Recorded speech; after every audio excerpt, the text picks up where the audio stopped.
See, the thing is, I don't want to be a sensationalist anymore. But I don't have any other choice. The channel head is putting a lot of pressure in my head. I don't know what to do. It's cocksuckers. Oh, the guest is Henry Dick. Yeah, he's coming for the second time on the show. After 4.5 years, he'll... Yes, no, I'm not nervous at all. You have to do what you have to do. What can you do? Yes. Yes, I am going through a rough patch. Rough patch, I said. It's okay, I don't mind. If he can handle it, I can handle it as well. Yeah, let him come and experience some of my darkness.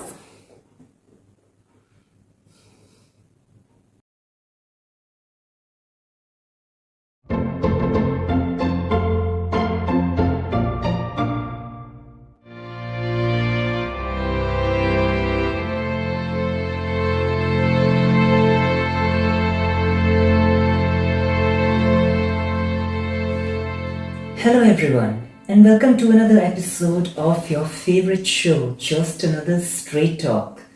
I'm your host Arvin Masaan, and we have with us, once again, for the second time, Mr. Henry Dick, who, as you all know, is a novelist, an essayist, and who is also now on his way to become an activist.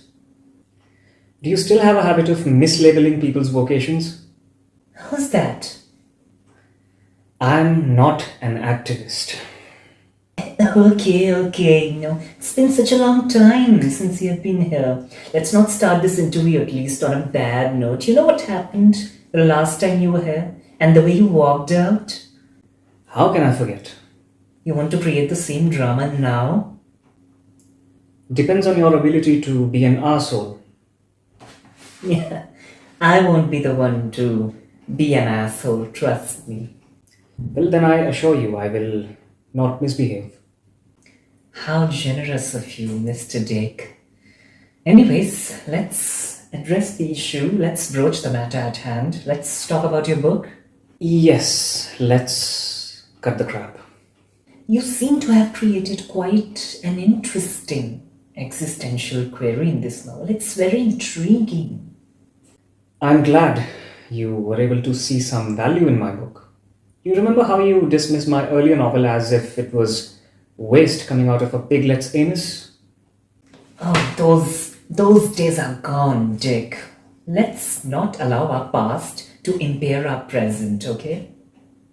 You mean our shared disgust for each other? Great disgust. Yes.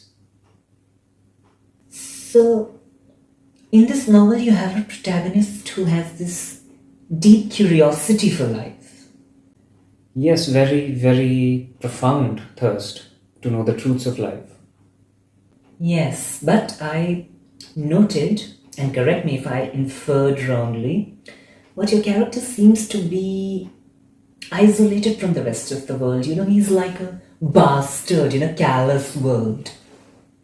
He does feel like an orphan with no takers. And why is that so? Because of his predilection for authenticity. He can't help being authentic in a world which seems to be made of lies and deceit. To him at least. So, like your previous book, even this one revolves around, themes of artificiality. There is an undertone of that, yes. Yes, and your protagonist also happens to be a journalist who writes in a very non-partisan fashion. Yes, he does not belong to any lobby, particularly, unlike most journalists today. Do you think all journalists are compromised in India? Not all, but many. And it's not an Indian problem, I just want to clarify. It's a global issue, it's a global malady. And the same is the case in almost every other nation on the planet. And was it your pragmatism which allowed you to create such a self-righteous protagonist in this novel? No, obviously it was not my inclination towards realism which prompted my decision to create such a principled man as a journalist particularly. It was my idealism, I agree. But that idealism was employed to convey a point, to prove a point. To show how degraded journalism is? A part of it serves that motto, but a part of it actually tries to show that principalities and ethics and a backbone can survive, can thrive, even in midst of unscrupulous mobs. And journalists can afford to be journalists, even if the rest of their peers seem to be drifting away into being a parody of their own selves. Sure. You don't agree with me? It's an idealistic take, as you yourself said. Not a realistic view, but as an ideal, I guess it's fine. Of course it is. I mean, if we won't uphold our highest ideals in our imagination and subsequently our lives, then who's going to do it for us? Who will do it for us? Speaking of survival in midst of filth, your character doesn't exactly survive the carnage of being around filth and the carnage of being in an unjust society. He gets sabotaged around the climax of your book, as far as I remember, by some political goons. Indeed. What point were you trying to make through that? I can't be overtly specific about that. Why? Are you afraid that the ruling government is gonna ban your book in real life? No comments. Have you taken a jibe at BJP in your story? No comments. Do you have anything to say about BJP's appropriation of Hinduism? No comments. Are you even a man? Well, I don't know about you, but I am certainly a man. Chickening out of straightforward questions isn't characteristic of a man.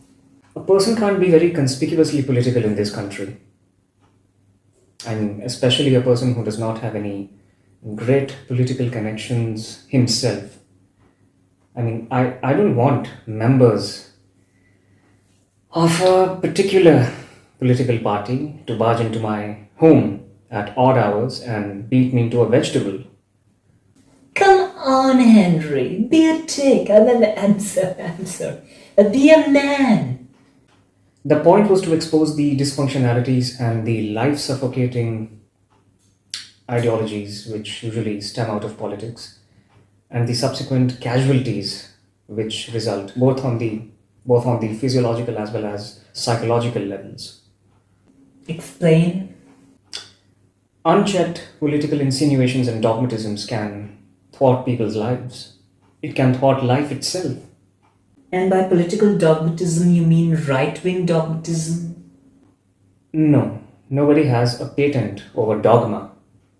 It can be the far left, it can also be the far right.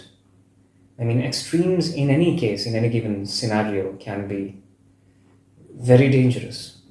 So you think a right balance between the left and the right is actually required, and it's a prerequisite for people to not submit their intelligence blindly to either wing? Yes.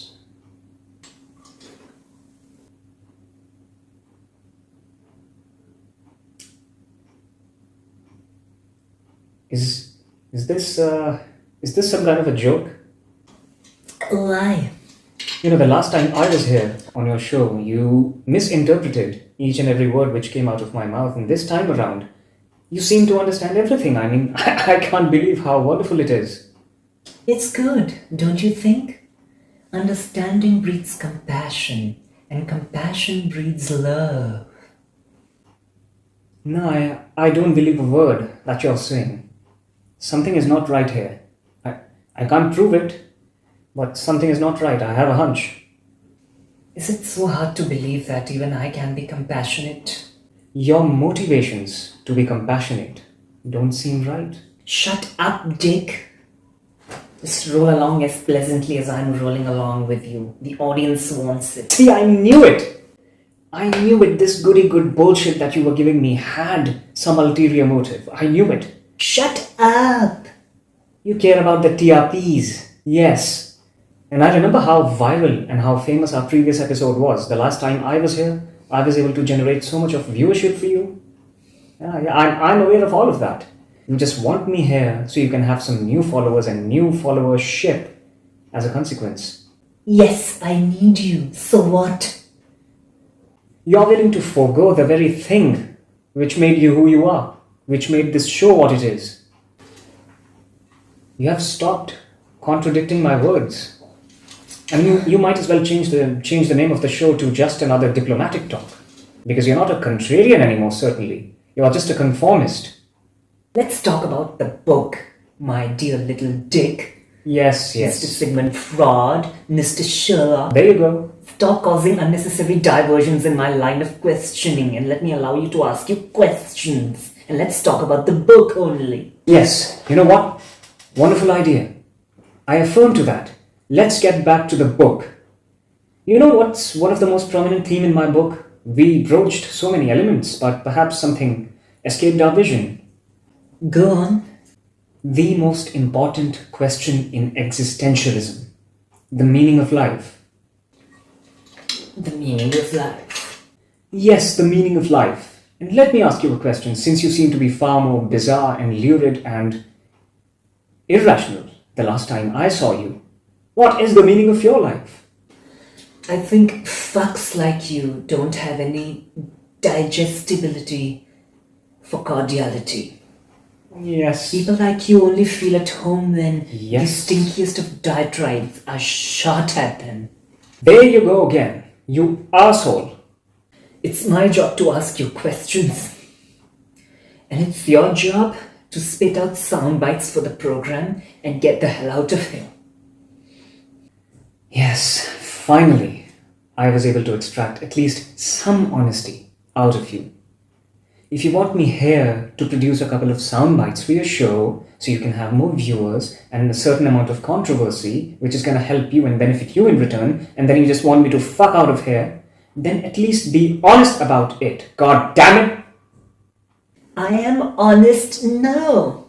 Are you elated now? Are you happy? I'm honest now. How drunk are you exactly? Just stop. Come on. Are you going to allow this? Hey! Stop compromising your own show. What? Dude! I'm talking to you. What do you care? Just leave. Leave! I guess it's time for me to leave anyway. Oh, and just please get a hold of yourself. Yeah, so guys, today's episode has come to an end. It was a pleasure having Mr. Henry Dick with us again. His book comes out next week. It's called Apathy. Please buy it. And I'll see you all next week.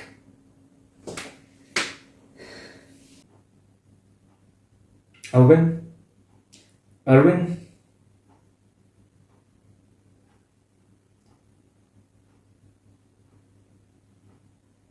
Do you believe in God? I believe in life and death and the struggle between life and death. Do you believe in redemption? I don't know what to believe, I don't know what to disbelieve. I'm too busy being a journalist, okay? I don't have enough idle hours in my life to cogitate upon things, upon trivialities like you do. You think having a second chance at life is a triviality? You think transfiguration is a triviality? All All the best for your book dig. I'll, I'll see you next time.